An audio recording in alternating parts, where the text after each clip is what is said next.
Quel prix êtes-vous prêt à payer pour votre rêve? Jusqu'où irez-vous avec votre rêve? C'est ma question ce soir. Quand c'est difficile, croyez-vous toujours que Dieu est avec vous? Quand la route est plus dure que vous ne le pensiez et que le voyage est plus loin que vous ne le pensiez, quel prix êtes-vous prêt à payer pour arriver là où vous voulez aller? Aucun prix n'est trop élevé pour votre rêve. Moïse, quand il fut grand, choisit de souffrir l'affliction.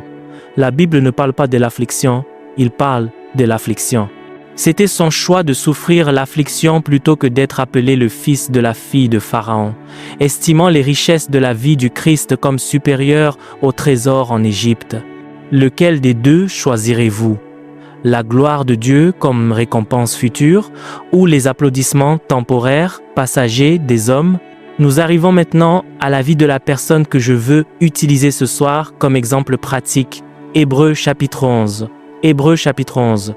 L'Exode dit qu'un avis avait été donné pour tout enfant né sur la terre d'Égypte. S'il était un mâle, de l'âge d'1 jour à 2 ans, il devait être décapité. Dans la saison de la décapitation, un jeune garçon est né. La Bible dit que lorsque ce jeune garçon est né, le père et la mère ont vu qu'il était un bel enfant. Et le mot en grec traduit en anglais, de la version King James, par un bel enfant, signifiait un enfant de destinée. Et ainsi, ils l'ont caché pendant 3 mois et le roi ne pouvait pas le trouver. Mais l'histoire commence dans l'Exode où, pendant l'accouchement, on nous a dit que la sage-femme égyptienne, si une femme juive était en train d'accoucher et que la tête de l'enfant sortait et que vous le voyez et qu'il ressemblait à un garçon, utilisait le couteau de la circoncision pour couper la vérité. Dans votre main et dans ma main se trouve constamment un couteau donné par le diable. Vous pouvez soit utiliser un couteau pour tuer, soit utiliser un couteau pour faire le bien. La sage-femme égyptienne a dit « Cet enfant a une destinée, nous ne pouvons pas le tuer ». Et au péril de leur vie, elles ont sauvé Moïse et ont dit à la mère de s'enfuir rapidement. Elle s'est enfuie avec Moïse et l'a caché dans ce même pays pendant 3 mois. Après 3 mois, la voix de Moïse qui pleurait dans la maison devenait plus forte et les voisins remarquaient maintenant que c'était une voix hébraïque la destinée. Et la mère a acheté un panier ou une corbeille. La Bible dit qu'elle l'a tressé, mais je pense qu'elle l'a acheté. Quoi qu'il en soit, la Bible est correcte, je peux juste imaginer. Mais maintenant, la mère a pris le fils. Où est votre foi pour les bébés? Pouvez-vous sortir? D'accord. Maintenant, pour que la mère prenne un panier et y mette le fils à l'intérieur et aille au bord de la rivière et dise à Dieu, j'ai fait ce que je savais faire, maintenant c'est ton tour de faire ton travail. Je suis le canal mais tu es la source, je te remets Moïse. Écoutez ceci, tout ce que j'ai dit, tout ce que je viens de dire au cours de ces quelques minutes passées concerne ce que vous croyez. Quel prix êtes-vous prêt à payer pour votre rêve et votre conviction de conversion? Parce que si votre conversion n'a pas de conviction, vous allez être l'un de ces chrétiens. Je crois en Dieu quand tout va bien. Je déteste Dieu quand ça va mal. J'aime Dieu quand je prospère. Je ne veux pas entendre parler de lui quand j'ai des ennuis.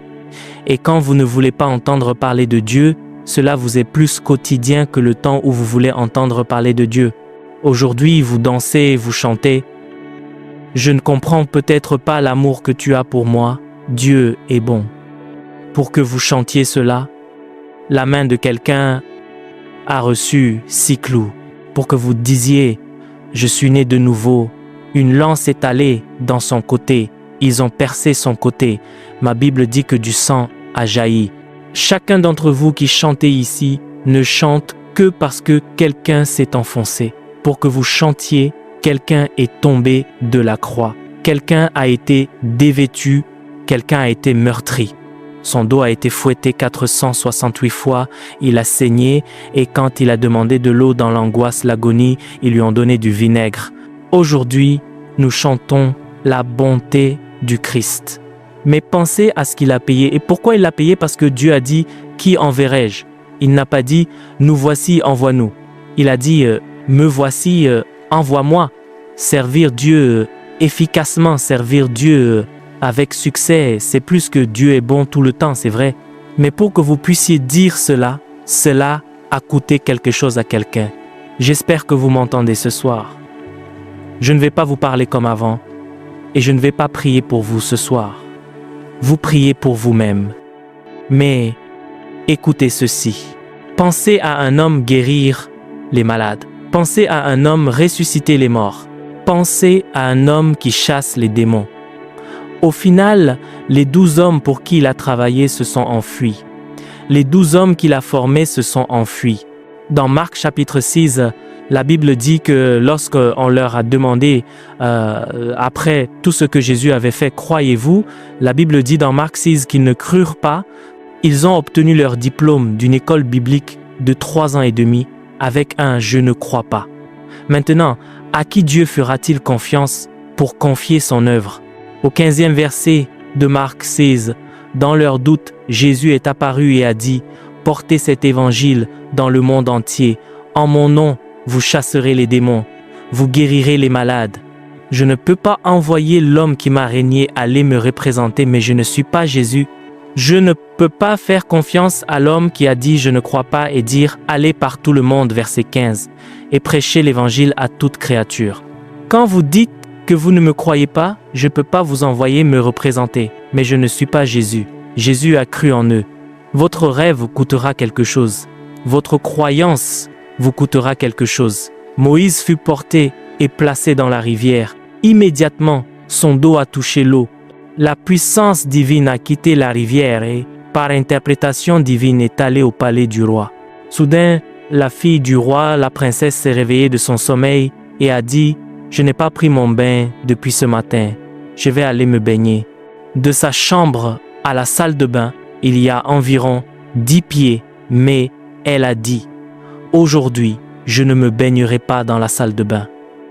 Je vais à la rivière. » Ils ont donc dû appeler tous les soldats du pays pour bloquer le chemin parce que la princesse voulait aller nager à la rivière destinée.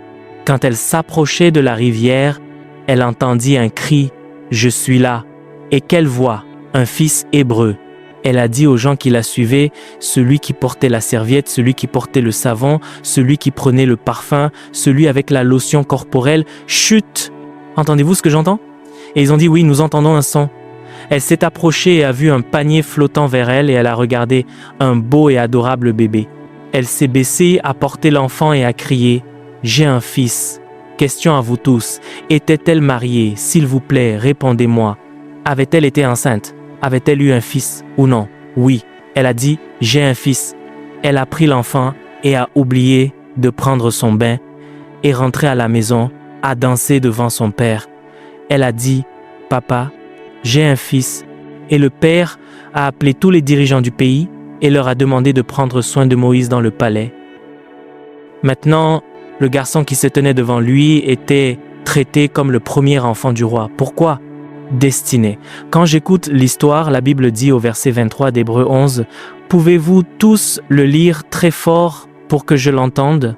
Par la foi, quand il fut né, il fut caché 3 mois par ses parents parce qu'ils virent que c'était un bel enfant et ils n'eurent pas peur de l'ordre du roi. » D'accord.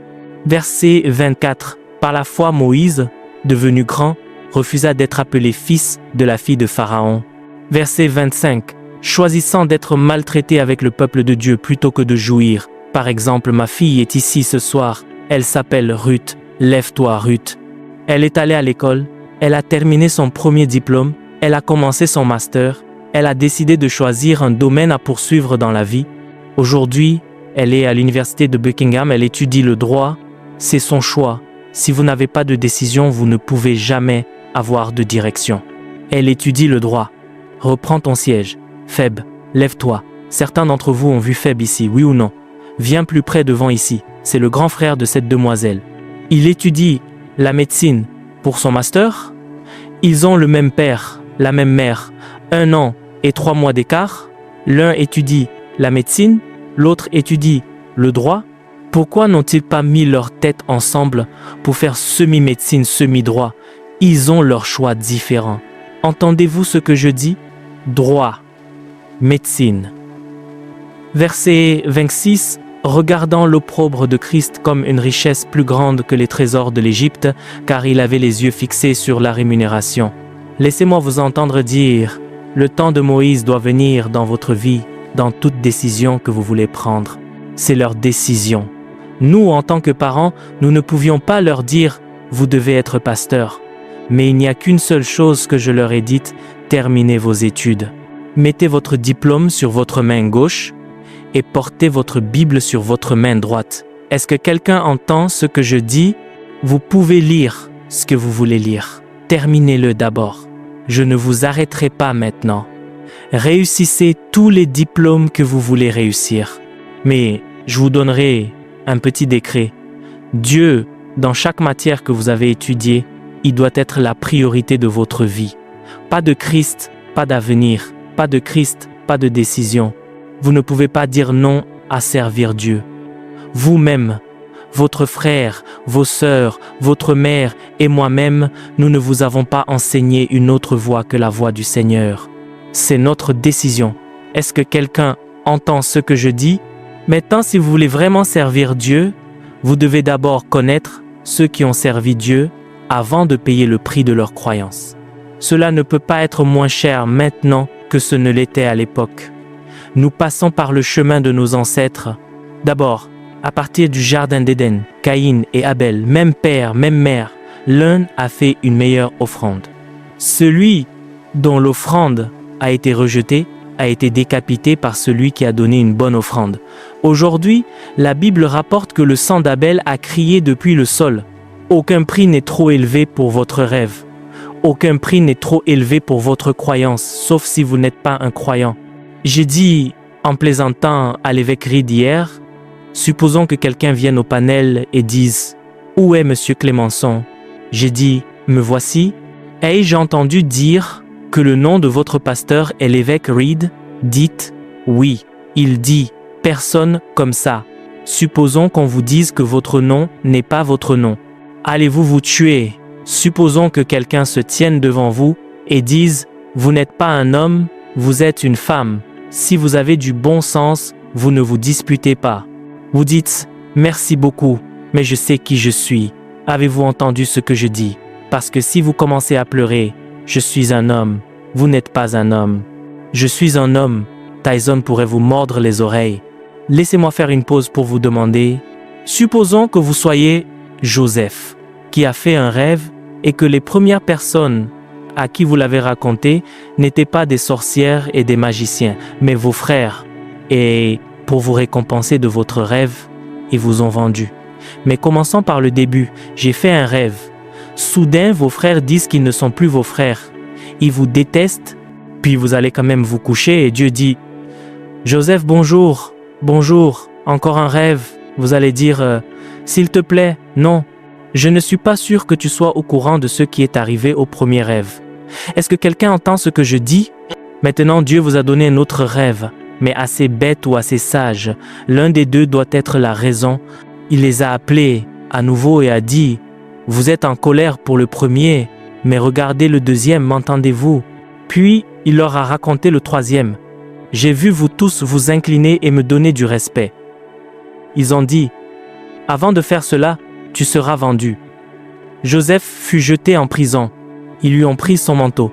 Puis ils l'ont acheté et l'ont emmené en Égypte. Quand il est arrivé en Égypte, la femme du roi, la femme de Potiphar, lui a pris son deuxième manteau.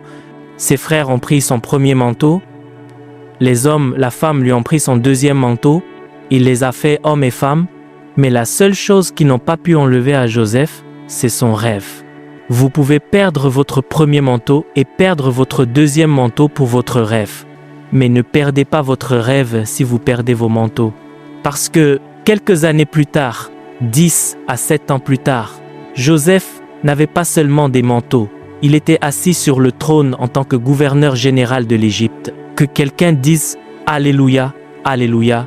Quel prix avez-vous payé pour votre croyance? Quel prix avez-vous payé pour votre confession de salut? Supposons maintenant que vous soyez chrétien soudain, alors que vous terminez ce soir. À Dieu ne plaise, vous êtes sur le point d'entrer dans votre voiture et une autre voiture percute la vôtre, boum, et vous perdez votre jambe. Direz-vous toujours « Merci Jésus » ou direz-vous « Comme j'aurais aimé ne pas aller à l'église ». Si Dieu a besoin de vous, Pensez à quelqu'un comme Saul de Tarse.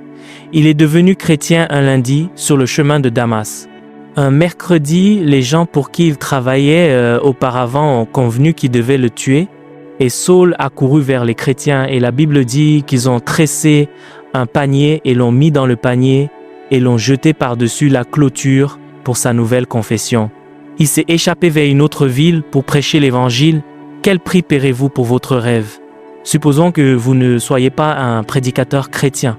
Vous êtes juste un homme d'affaires et vous avez emprunté 10 000 pour établir une entreprise. 3 jours plus tard, vous avez tout perdu. Pourtant, Dieu vous a parlé distinctement. Faites une entreprise d'informatique. Votre entreprise a mal tourné.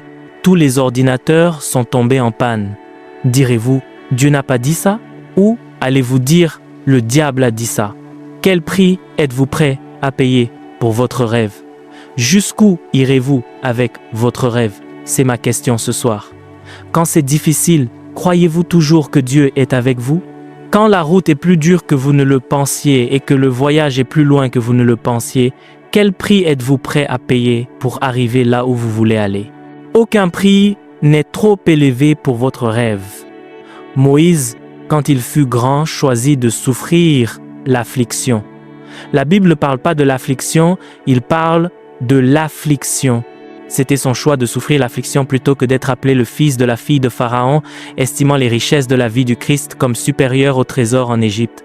Lequel des deux choisirez-vous? La gloire de Dieu comme récompense future ou les applaudissements temporaires, passagers, des hommes? Je suis ici aujourd'hui en Angleterre parce que j'ai payé le prix pour que ma nation soit sauvée. Supposons que je sois arrivé ici ce soir et que l'évêque Reed ait dit « Mon archevêque, vous êtes le bienvenu, mais il n'y a pas de service ce soir. Rentrez chez vous. Dieu merci, j'ai mon billet de retour. Je ne pleurerai pas. Je ne crierai pas. Oui, cela m'a pris du temps pour venir.